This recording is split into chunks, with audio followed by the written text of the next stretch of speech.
ಈ ದಂಟಿನ ಸೊಪ್ಪಿನ ಪಲ್ಯ ಆರೋಗ್ಯವಾದ ಪಲ್ಯ ಅಂತಲೇ ಹೇಳ್ಬೋದು. ನಮಗೆ ಈ ಸೊಪ್ಪು ತಿಂದರೆ ಯಾವುದೇ ಥರ ಕಾನ್ಸ್ಟಿಪೇಷನ್ ಪ್ರಾಬ್ಲಮ್ಮು ಇರೋದಿಲ್ಲ. ಹಾಗಾಗಿ ಹೇಗೆ ಕ್ವಿಕ್ಕಾಗಿ ಬೇಗನೆ ಮಾಡಿಬಿಡ್ಬೋದು ಅಂತ ನಿಮಗೆ ತೋರಿಸ್ಕೊಡ್ತೀನಿ. ಯಾವುದೇ ಥರ ಟೇಸ್ಟಿಂಗ್ ಪೌಡ್ರ್ ಇಲ್ಲದೆ ಮಾಡಿಬಿಡ್ಬೋದು ಈ ಪಲ್ಯನ. ಬನ್ನಿ ತೋರಿಸ್ಕೊಡ್ತೀನಿ. ಅದಕ್ಕೂ ಮೊದಲು ನನ್ನ ಚಾನಲ್ನ ಯಾರೆಲ್ಲ ಸಬ್ಸ್ಕ್ರೈಬ್ ಮಾಡಿಲ್ಲ ಬೇಗ ಹೋಗಿ ಸಬ್ಸ್ಕ್ರೈಬ್ ಮಾಡ್ಕೊಳ್ಳಿ.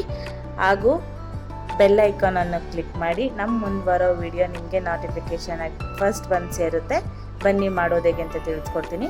ಮೊದಲನೇದಾಗಿ ಸಾಸಿವೆ ತಗೊಂಡಿದ್ದೀನಿ, ಅದಕ್ಕೆ ಎಣ್ಣೆ ತಗೊಂಡಿದ್ದೀನಿ, ಖಾರದ ಪುಡಿ, ಅರಿಶಿನ,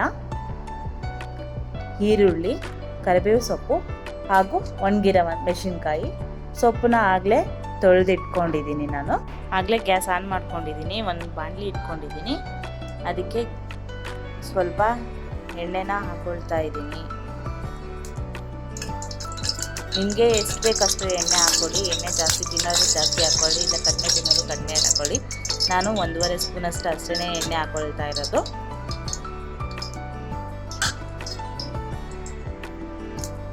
ಇವಾಗ ಎಣ್ಣೆ ಕಾದಿದೆ ಚೆನ್ನಾಗಿ. ಸಾಸಿವೆನ ಹಾಕ್ಕೊಳ್ತಾ ಇದ್ದೀನಿ ಹಾಗೂ ಒಣಗಿರೋ ಮೆಣಸಿನ್ಕಾಯಿನೂ ಹಾಕ್ಕೊಳ್ತಾ ಇದ್ದೀನಿ.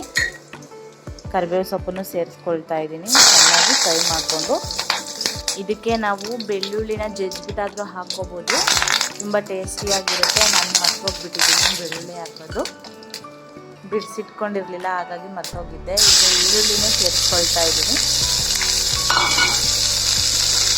ಚೆನ್ನಾಗಿ ಫ್ರೈ ಆಗಲಿ, ಈರುಳ್ಳಿ ಚೆನ್ನಾಗಿ ಬೇಯಬೇಕು.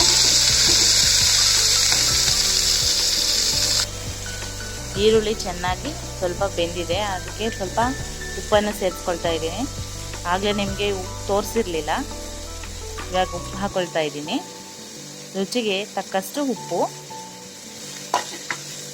ಚೆನ್ನಾಗಿ ಮಿಕ್ಸ್ ಮಾಡ್ಕೊಳ್ಳಿ.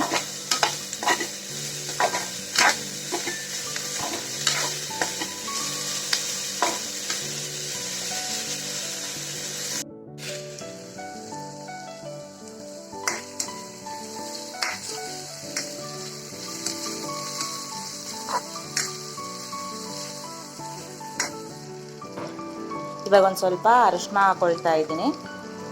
ಒಂದು ಚಿಟಿಕೆ ಅಷ್ಟು ಹಾಕ್ಕೊಳ್ಳಿ ಸಾಕು. ಹಾಗೆ ಖಾರ ಪುಡಿನೂ ಹಾಕ್ಕೊಳ್ತಾ ಇದ್ದೀನಿ. ಮನೆಯಲ್ಲೇ ಮಾಡಿರೋ ಖಾರ ಪುಡಿ ತುಂಬ ಖಾರ ಇದೆ, ಹಾಗಾಗಿ ಸ್ವಲ್ಪ ಹಾಕ್ಕೊಳ್ತಾ ಇದ್ದೀನಿ. ನಿಮಗೆ ಟೇಸ್ಟಿಗೆ ತಕ್ಕಾಗೆ ಖಾರ ತಿನ್ನೋರಾದರೆ ಖಾರ ಜಾಸ್ತಿ ಹಾಕ್ಕೊಂಡು ಮಾಡ್ಕೋಬೋದು.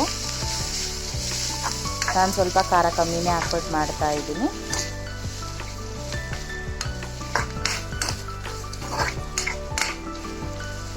ಸ್ವಲ್ಪ ಎಣ್ಣೆ ಬಿಟ್ಕೊಳ್ಳೋವರೆಗೂ ಫ್ರೈ ಮಾಡ್ಕೊಳ್ಳಿ.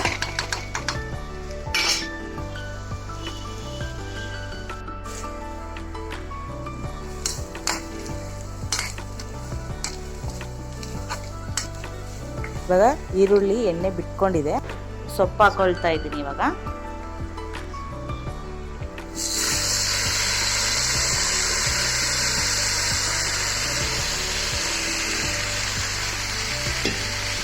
ಚೆನ್ನಾಗಿ ಮಿಕ್ಸ್ ಮಾಡ್ಕೊಳ್ಳಿ.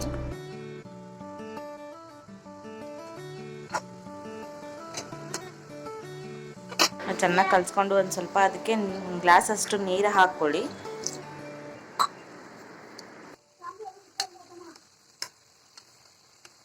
ಇವಾಗ ಚೆನ್ನಾಗಿ ಅದನ್ನು ಮಿಕ್ಸ್ ಮಾಡ್ಕೊಳ್ಳಿ. ಚೆನ್ನಾಗಿ ಮಿಕ್ಸ್ ಮಾಡಿಕೊಂಡು ನೀಡಲ್ನ ಕ್ಲೋಸ್ ಮಾಡಿಬಿಡಿ. ಸ್ವಲ್ಪ ಸಣ್ಣ ಉರಿಲಿ ಇಟ್ಬಿಟ್ಟು ನೀಡಲ್ನ ಕ್ಲೋಸ್ ಮಾಡಿಬಿಡಿ. ಫ್ರೆಂಡ್ಸ್, ಈ ದಂಟಿನ ಸೊಪ್ಪಿಗೆ ಹೆಸರುಬೇಳೆನೂ ಹಾಕಿ ಮಾಡ್ಬೋದು ಹಾಗೂ ಕಡಲೆಬೇಳೆನೂ ಹಾಕಿ ಮಾಡ್ಬೋದು. ನಾನು ಹಾಗೆ ಪ್ಲೇನಾಗಿ ಮಾಡ್ತಾ ಇದ್ದೀನಿ. ತುಂಬ ಚೆನ್ನಾಗಿ ರುಚಿಯಾಗಿರುತ್ತೆ. ನೀವು ಮನೇಲಿ ಟ್ರೈ ಮಾಡಿ. ನೋಡಿದ್ರಲ್ಲ ಎಷ್ಟು ಬೇಗನೆ ಕ್ವಿಕ್ಕಾಗಿ ಆಗಿಬಿಡುತ್ತೆ.